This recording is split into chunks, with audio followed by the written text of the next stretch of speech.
Good afternoon. Welcome to Bryant Wilson Coffee. I'm Bryant. I wanted to discuss today with you what I've been doing today, sipping some very, very good coffee. Mm, a very clean cup of coffee. It's clean because it's a pour over, and it's good because I roasted it, I blended it, and I made a pour over using my Asobu pour over. Uh, what's different about this particular cup of coffee is that it is a blend. It's a medium blend, a blend of Yirgacheffe and a blend of Sumatra. So I've taken the Yirgacheffe and the Sumatra, I've blended the two of them together, 50-50 ratio, and I've roasted them at medium. So I've got a nice deep medium, not a dark medium, but a good full medium, going about 90 seconds, maybe 75 to 90 seconds after first crack. So I've got a nice deep full flavor. Absent from that flavor is the extra smoke that you would get from roasting it closer to second crack. But I'm still maintaining the fruitiness of the Yirgacheffe, and I've got the full earthiness in the Sumatra.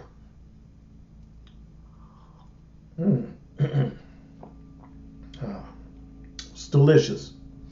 So, one of the points that I wanted to make in today's video is that when you're making your coffee selection, a lot of times we just go single origin. If you're brewing and roasting at home, you're probably into single origin. You're probably into light roasts. You probably don't really drink a lot of espressos. If you do drink the espressos, they're not likely to be dark roasted espressos. They're likely to be more single origin and closer to the medium or even light medium. What I prefer, coming from, decades of drinking just, normal coffee that you're going to find at the grocery store, coffee you're going to find at the your local restaurants, even fast food restaurants. Favorite coffee of mine was White Castle's. White Castle's used, at least here in Michigan, they used a coffee that is called Cadillac coffee, and it was really really good coffee at that time, and I'm talking about probably 30 years ago. Okay, so and I've just dated myself, but who cares? So where have we come from? Where have I come from that point? You may have started off at Starbucks. I didn't. You may have started off at McDonald's. I didn't. I started off at Hills Brothers at home. I started off with Maxwell House at home. At Some of my relatives drank Folgers when that came out. But believe me, when I was a kid, coming up, when I was probably about 10 or 11, the first times that I started really, really drinking coffee, probably around that 11, 12 years old. And that was Hills Brothers. And if it wasn't Hills Brothers in the house, then we had Maxwell House. There was another one, I can't think of the name of it right now, but primarily it was Hills Brothers. So I'm not here to do a commercial for any of those coffees. What I wanted to, the reason that I'm making that point is that my coffee experience started a long time before Starbucks came about in these parts of the country. And so I had already developed a palate that was used to less than exquisite coffee. In fact, it wasn't until I was in my 20s, my early 20s, when I had my first Jamaican Blue Mountain coffee. and that was a very good coffee. Um, I had that at a place at the local mall. I think it was called the Beanery at that time. Um, you know, that was the closest that I had actually come to a really, really good coffee. But I say the closest because we were drinking it out of a machine that was not, a high-end machine. We weren't using a pour-over method. We were using a drip method. I think it was probably a Mr. Coffee. And I think at that time I probably had I know at that time I had a paper filter. And I probably did not have the science of it correct. So I probably had either too little coffee grounds or too many coffee grounds in it. But it was close. It wasn't perfect, but it was close. But fast forward now 30, 25, 30 years, and now I have the closest to a perfect cup of coffee that I've ever had. And I want to know what your experience has been. I want you to comment somewhere down there under the video. There's comments, comment section. I want you to put in the comments what your experience was with the coffee that you grew up with. I want to know, did that coffee differ then from what I was drinking? Let's just focus in on some age groups. I mentioned that I first started drinking coffee on a regular basis when I was probably about 11 or 12 years old. Excuse me. And, so tell me when you started drinking coffee on a regular basis. When I was probably about 20, I'll say 23. 23. When I was about 23, that's about the time that I had my first experience with really good, really expensive coffees. I'm talking about, excuse me, I'm talking about single origin coffees such as Colombian Supremo, Jamaican Blue Mountain, and Hawaiian Kona. Now, I had each of those coffees at that time. They were very expensive. They probably cost per pound about what we would pay at Starbucks right now for a pound of their coffee. So in the range of $14 to $15 to $18. So let's say the range is from $14 to $18 per pound. That's probably what I paid back then, and that was a lot of money. I distinctly remember that the Hawaiian Kona was the most expensive at that time, and I can't really remember exactly how much it was, but I believe it was close to around $18 a pound. And of course, we're going back to 1980s, the mid 80s. So that's where we are on that. So when was your first experience with a really expensive coffee? What coffee was that, if you can remember, and how did you like it? Do you still drink it? Another thing that I wanted to discuss is the cleanliness of the cup of coffee that I got from making a pour over compared to making espresso. Now, I developed this blend, 50% Yirgacheffe and 50% Sumatra. I developed the blend specifically for making espresso and making Americanas from the espresso shots.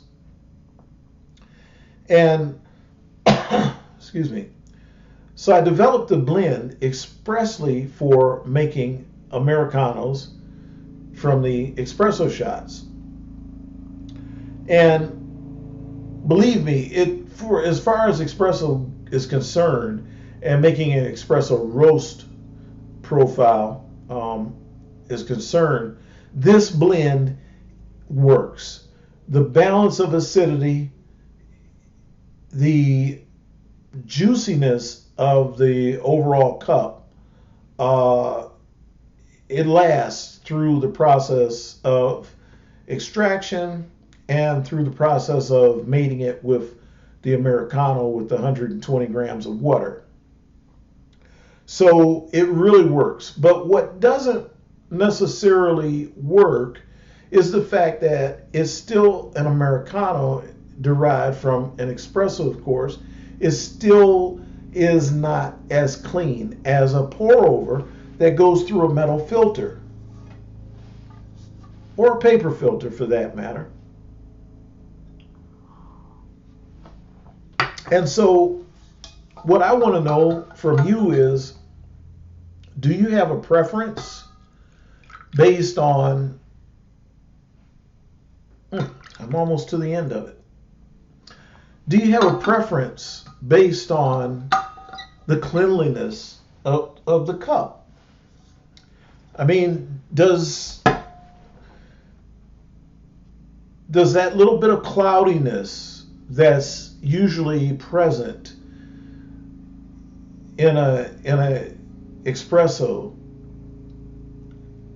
when you make an Americano, if you drink Americano, does that bother you? It doesn't really bother me, but what I really enjoy, if it makes sense, what I really enjoy is the cleanliness that I get when I use the pour over method. And so, I just want you to, comment on that as well. So I've given you a couple of things to think about. Let me just enumerate them here. So first, I want to know, when did you first start drinking coffee regularly? Just a ballpark. You don't have to be exact.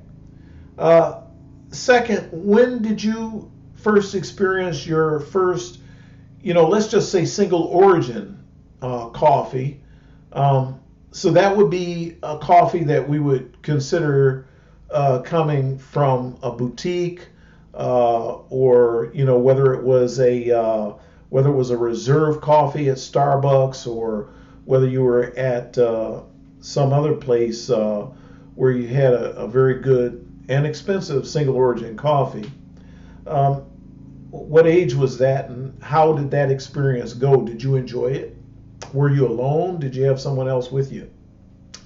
And then third, and I think I missed a point, but third, how do you feel about the method of brewing? Do you prefer a pour over like I do because it produces such a clean cup of coffee? And when I say clean, I mean there's very little sediment in the cup.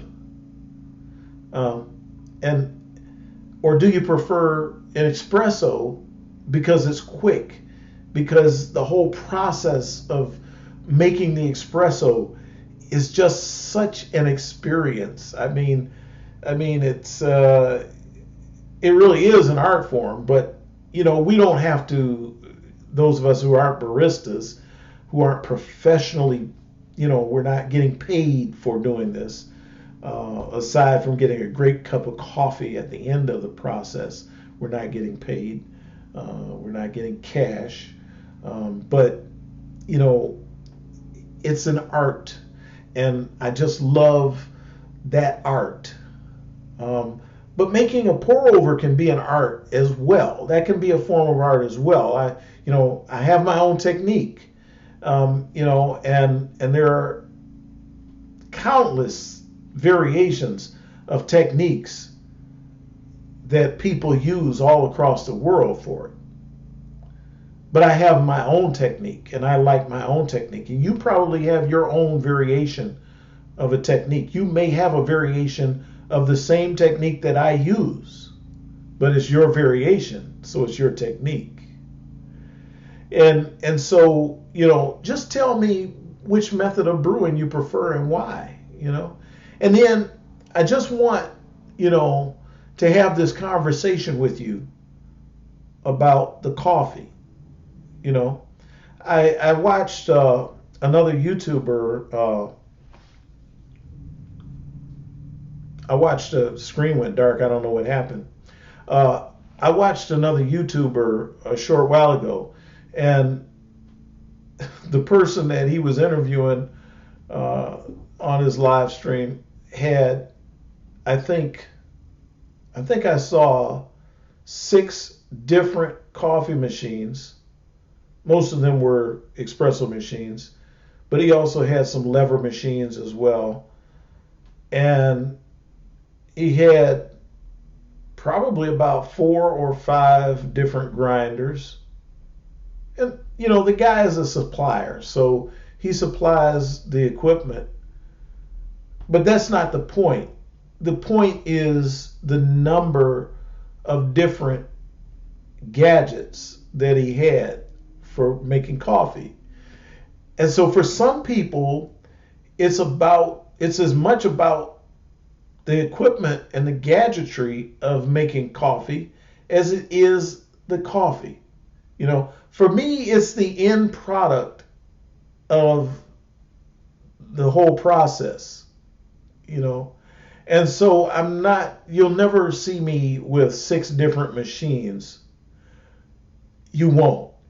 You may see me with 6 different methods of brewing the coffee, but you'll never see me with 6 different espresso machines.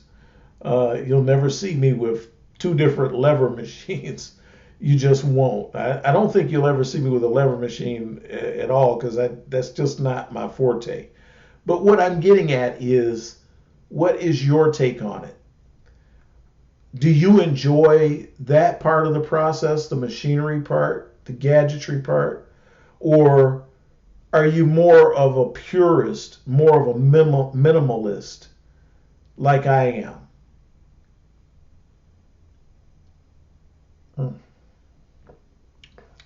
This is so good. I wish I could share it with you. I just wish I could share this with you. That's just about the broadcast for today. That's my recording. I've got some interesting stuff that I want to go into in the next video. I'm going to be talking about the IMS 18 to 22 gram filter basket that I purchased. I've been using that all week. I have enjoyed it. It solved 2 problems for me, and I'm going to, in that video, I'm going to explain what those 2 problems were that it solved. For right now, I want to thank you for watching. If you've watched this video all the way through to the end, then I'm going to assume that you liked it. And I'm going to ask that if you did like it, just hit the thumbs up button, give me a like. If you haven't subscribed, please subscribe to the channel. There's going to be more content coming. As you can see from the background around me, this is my office space that I'm in, but it's a multi-purpose space. I have my exercise bike behind me, and I have my Chase Lounge on that side. And it's going to serve as a studio, a video studio for my video editing as well as recording. And so I'm working out a paint scheme. You can see the blue stripe on the wall there. I'm not going to show you the carpet right now, but it is a nice blue oriental rug. And so that's my color theme. And I just have to find the right shade for the room. And all of that is going to play into what type of effects I'm getting when I'm trying to record videos in here. So, I'm working on a budget. This is kind of build it as I go. And don't have an unlimited budget for this type of stuff. But I hope that you're enjoying the conversation that we're starting. And I hope that you'll join in that conversation. As I said, just comment below. If I get enough comments below, I'm going to start doing YouTube live streams. and then I can bring people in and we can have a live back and forth. But I gotta, it's a process. So please be part of that process and comment. All right. Thank you. I hope you have a great weekend, and thank you for watching Bryant Wilson Coffee.